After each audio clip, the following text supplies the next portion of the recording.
नमस्ते भैया लोग, बहन लोग। आप लोग के बीच में कजरी गावे जात थी।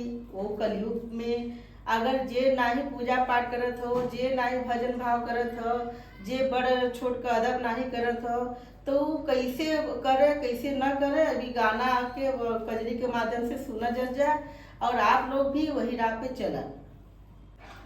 सायर राम भजन नहीं करब, पाछे भर पछतैबा ना हो, पाछे भर पछतैबा ना। सायर राम भजन नहीं करब, पाछे भर पछतैबा ना हो, पाछे भर पछतैबा ना। पहिला जन्म कौआ का पैबा, काव काव चिल्लैबा ना हो, काव काव चिल्लैबा ना। होत सबेरे डारी पे बैठ, डारी में ठोर लड़ैबा ना हो, डारी में ठोर लड़ैबा ना। सायर राम भजन नहीं करब, पाछे भर पछतैबा ना हो, पाछे भर पछतैबा ना। दूसरा जन्म गदहा का पैबा, दूसरा जन्म गदहा का पैबा। धोबिया के घरवा जइबा ना हो, धोबिया के घरवा जइबा ना।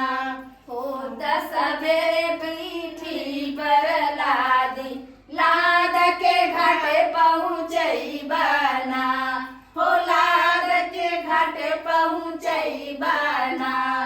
सायर राम भजन नहीं करब, पाछे भर पछतैबा ना हो, पाछे भर पछतैबा ना। तीसरा जन्म बैलो का पैबा, तेलिया के घरमा जइबा ना हो, तेलिया के घरमा जइबा ना।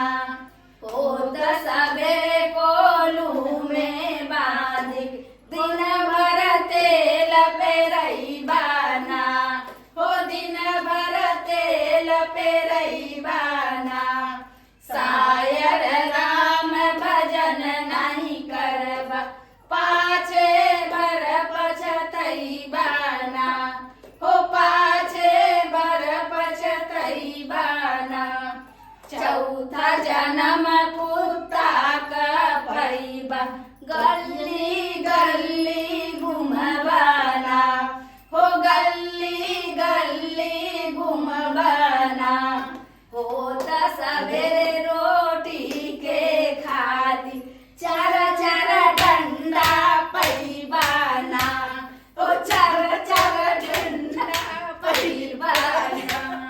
सायर राम भजन नहीं करब, पाछे भर पछतैबा